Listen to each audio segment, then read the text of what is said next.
The test is in 4 parts. At the end of the test, you will be given 10 minutes to transfer your answers to the answer sheet. Now turn to Part 1.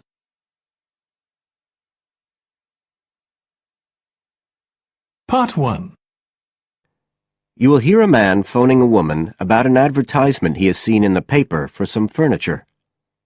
First, you have some time to look at questions 1 to 5.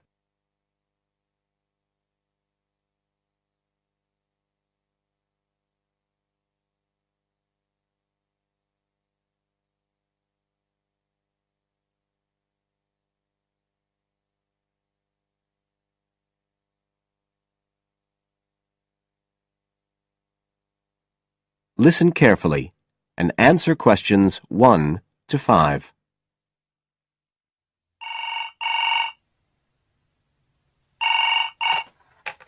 Hello?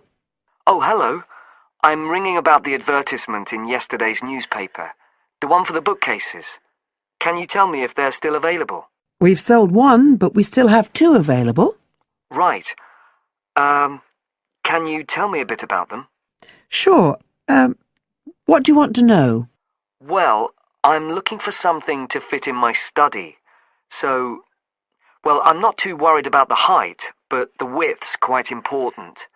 Can you tell me how wide each of them is? They're both exactly the same size. Let me see, I've got the details written down somewhere. Yes, so they're both 75 centimetres wide and 180 centimetres high. Okay, fine. That should fit in okay. And I don't want anything that looks too severe.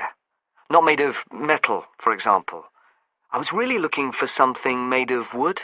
That's all right. They are, both of them. So, are they both the same price as well? No, the first bookcase is quite a bit cheaper. It's just £15. We paid £60 for it just 5 years ago, so it's very good value. It's in perfectly good condition. Well, they're both in very good condition, in fact. But the first one isn't the same quality as the other one. It's a good sturdy bookcase. It used to be in my son's room, but it could do with a fresh coat of paint. Oh, it's painted? Yes, it's cream at present. But as I say, you could easily change that if you wanted, to fit in with your colour scheme. Yes, I'd probably paint it white if I got it. Let's see, what else? How many shelves has it got? 6. 2 of them are fixed, and the other 4 are adjustable, so you can shift them up and down according to the sizes of your books. Right, fine. Well, that certainly sounds like a possibility. Before you hear the rest of the conversation, you have some time to look at questions 6 to 10.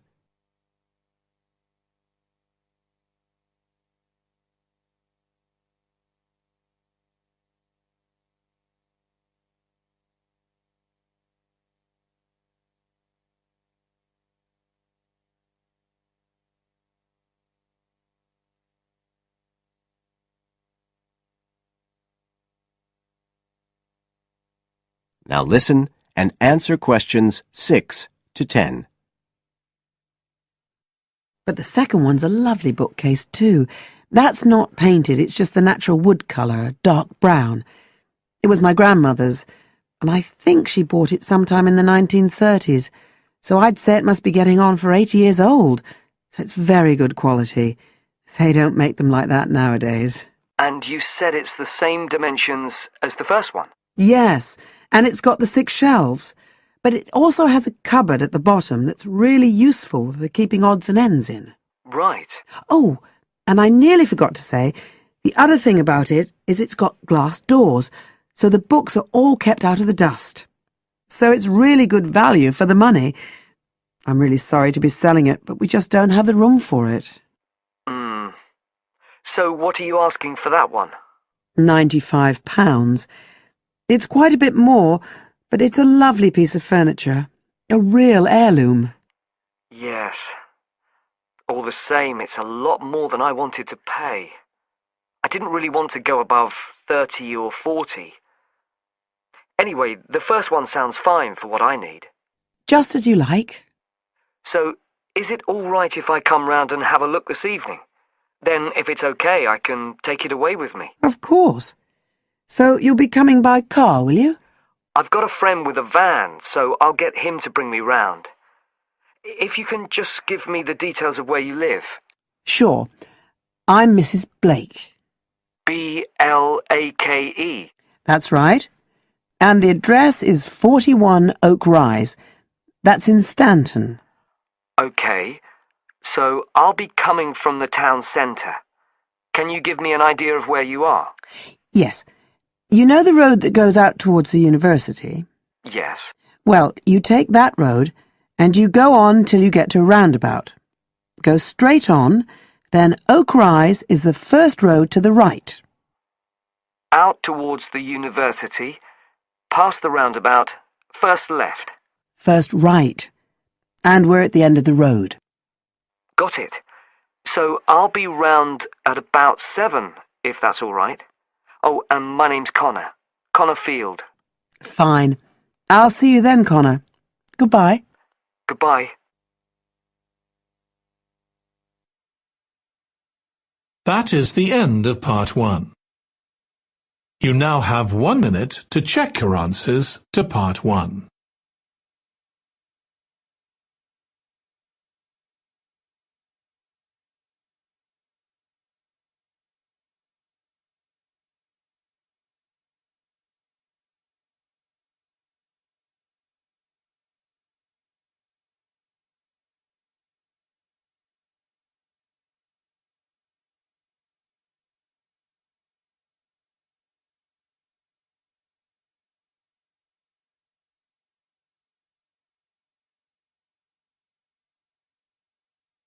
Part 2.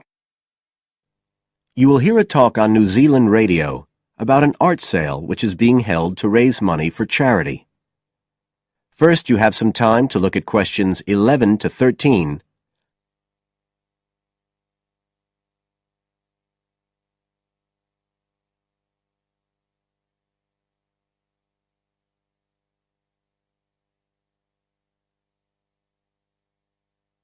Now listen carefully and answer questions 11 to 13.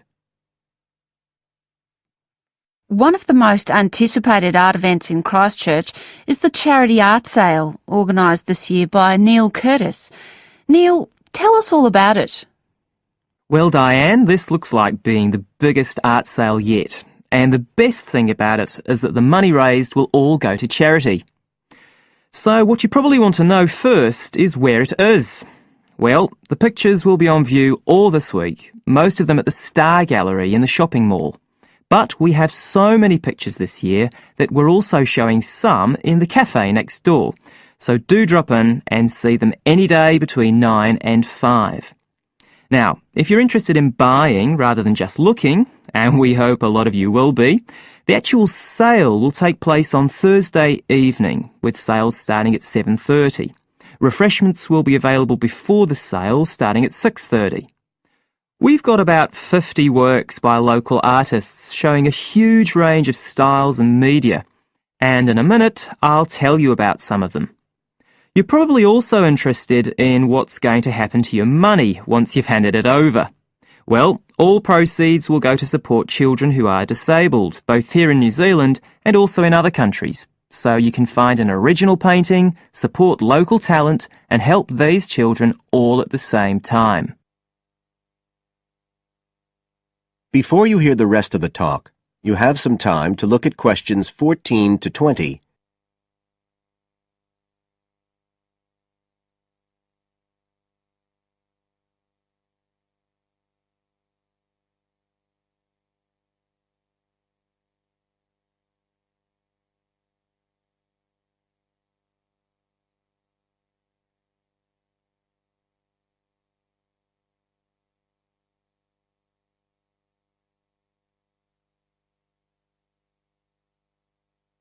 Now listen and answer questions 14 to 20. Now, let me tell you a bit about some of the artists who have kindly agreed to donate their pictures to the charity art sale. One of them is Don Studley, who has a special interest in the art sale because his 5-year-old daughter was born with a serious back problem. After an operation earlier this year, she's now doing fine, but Don says he wants to offer something to help other less fortunate children. Don is totally self-taught and says he's passionate about painting. His paintings depict some of our New Zealand birds in their natural habitats. One relative newcomer to New Zealand is James Chang, who came here from Taiwan 9 years ago at the age of 56. Mr. Chang had 13 exhibitions in Taiwan before he came to live here in Christchurch, so he's a well-established artist, and art has been a lifelong passion for him.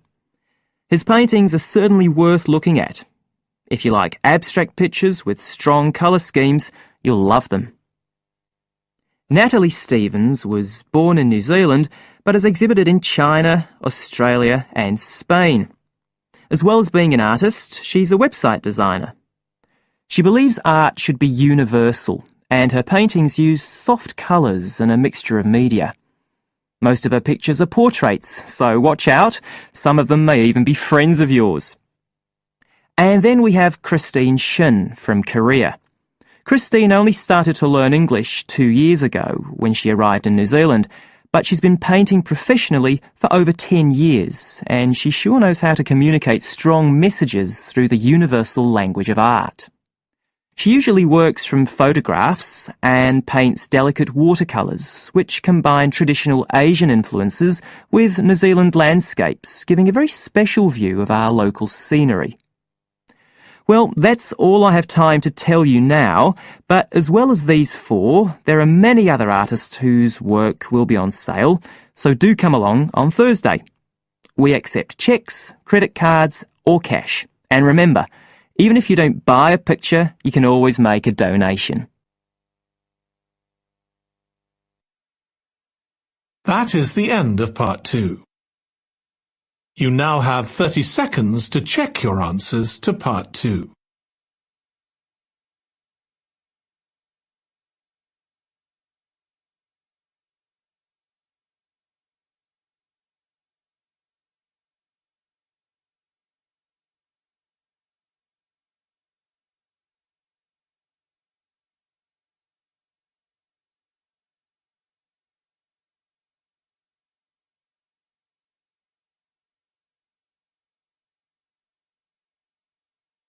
Part 3. You will hear 2 students discussing a project they have to do as part of a literature course on great books. First, you have some time to look at questions 21 to 25.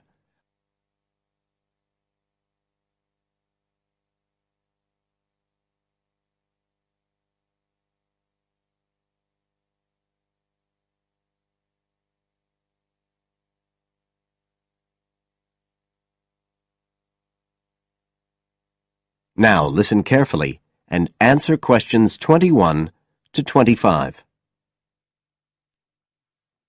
Hi, Joey. How are you doing? I heard you were sick. Oh, hi, Olivia. Yeah, I had a virus last week, and I missed a whole pile of lectures, like the first one on the great books in literature, where Dr. Castle gave us all the information about the semester project. I can give you copies of the handouts. I've got them right here. But that's okay. I already collected the handouts, but I'm not very clear about all the details. I know we each have to choose an individual author. I think I'm going to do Carlos Castaneda. I'm really interested in South American literature. Have you checked he's on the list that Dr. Castle gave us? We can't just choose anyone. Yeah, I checked. It's okay. Who did you choose? Well, I was thinking of choosing Ernest Hemingway, but then I thought, no, I'll do a British author, not an American one. So I chose Emily Bronte. Okay. And first of all, it says we have to read a biography of our author. I guess it's okay if we just look up information about him on the internet? No, it's got to be a full-length book. I think the minimum length's 250 pages. There's a list of biographies. Didn't you get that? Oh, right. I didn't realize we had to stick with that. So, what do we have to do when we've read the biography? Well, then we have to choose one work by the writer. Again, it's got to be something quite long. We can't just read a short story. But I guess a collection of short stories would be okay? Yes, or even a collection of poems, they said. But I think most people are doing novels. I'm going to do Wuthering Heights. I've read it before, but I really want to read it again now I've found out more about the writer. And then the video. We have to make a short video about our author and about the book. How long has it got to be? A minute. What? Like 60 seconds? We got to give all the important information about their life and the book we choose? Well, you can't do everything. I wrote it down somewhere. Yes, Dr. Castle said we had to find or write a short passage that helps to explain the author's passion for writing, why they're a writer. So we can back this up with reference to important events in the writer's life, if they're relevant. But it's up to us, really. The video's meant to portray the essence of the writer's life and the piece of writing we choose. So when we read the biography, we have to think about what kind of person our writer is. Yes, and the historical context and so on. So for my writer, Emily Bronte, the biography gave a really strong impression of the place where she lived and the countryside around. Right. I'm beginning to get the idea. Before you hear the rest of the talk, you have some time to look at questions 26 to 30.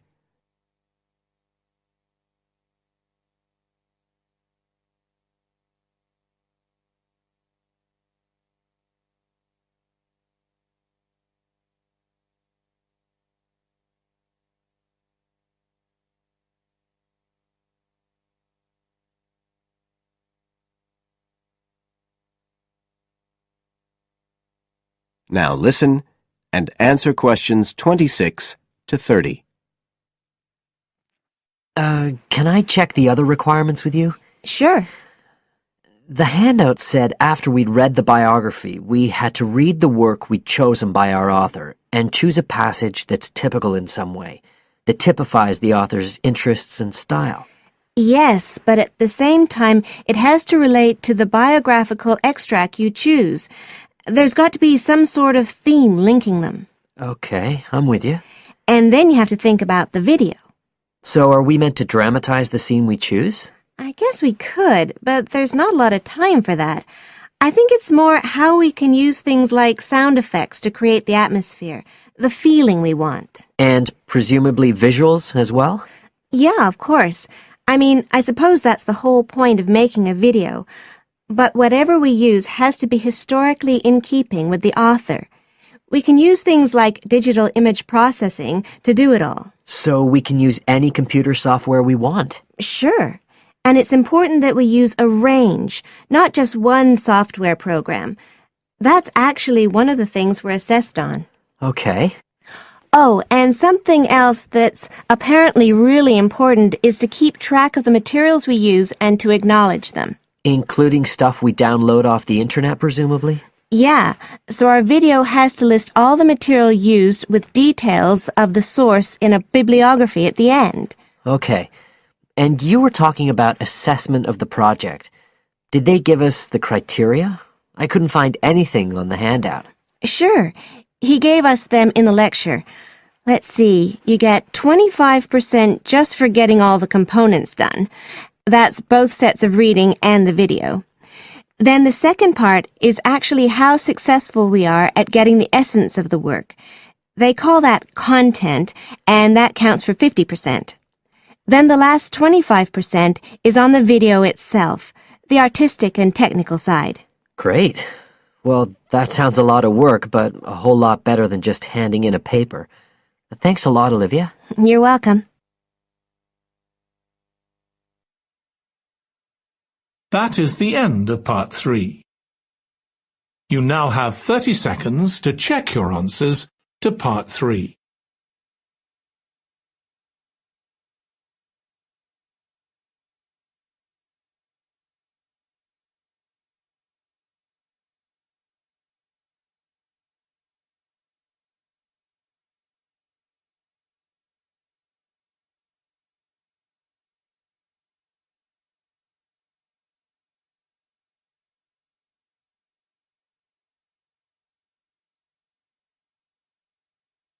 Part 4. You will hear a speaker giving a talk about some recent research about unusual life forms. First, you have some time to look at questions 31 to 40.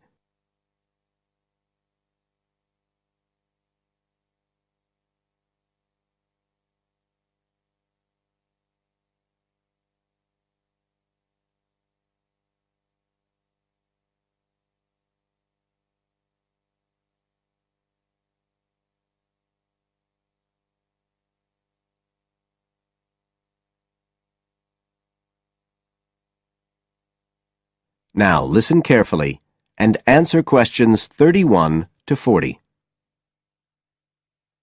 Hello everybody, and welcome to the 6th of our ecology evening classes. Nice to see you all again. As you know from the programme, today I want to talk to you about some research that is pushing back the frontiers of the whole field of ecology. And this research is being carried out in the remoter regions of our planet, places where the environment is harsh and, until recently, it was thought that the conditions couldn't sustain life of any kind. But life forms are being found, and these have been grouped into what is now known as extremophiles. That is, organisms that can survive in the most extreme environments. And these discoveries may be setting a huge challenge for the scientists of the future, as you'll see in a minute. Now, the particular research I want to tell you about was carried out in Antarctica, one of the coldest and driest places on Earth.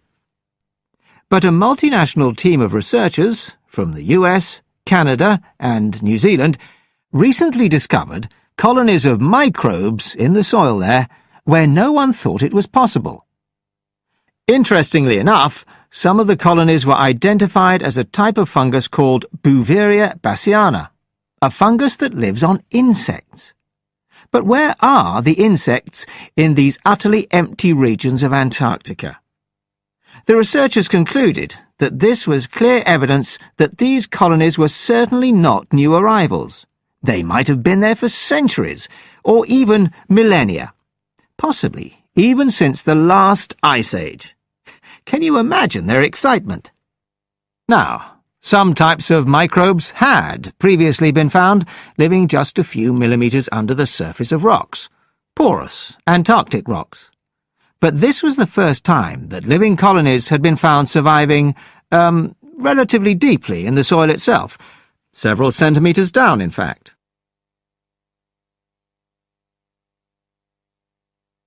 So, the big question is, how can these colonies survive there? Well, we know that the organisms living very near the rock's surface can still be warmed by the sun, so they can survive in their own microclimate. And this keeps them from freezing during the day. But this isn't the case for the colonies that are hidden under the soil. In their research paper, this team suggested that the very high amounts of salt in the soil might be the clue, because this is what is preventing essential water from freezing. The team found that the salt concentration increased the deeper down they went in the soil. But while they had expected the number of organisms to be fewer down there, they actually found the opposite. In soil that had as much as 3,000 parts of salt per million, relatively high numbers of microbes were present, which seems incredible. But the point is that at those levels of salt, the temperature could drop to minus 56 degrees before frost would cause any damage to the organisms.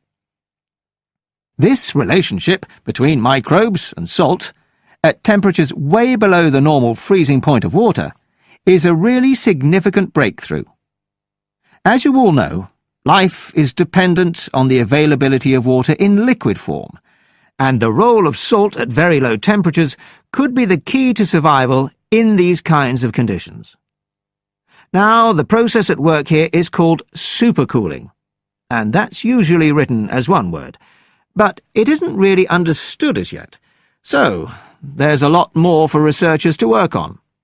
However, The fact that this process occurs naturally in Antarctica may suggest that it might occur in other places with similar conditions, including on our neighbouring planet, Mars.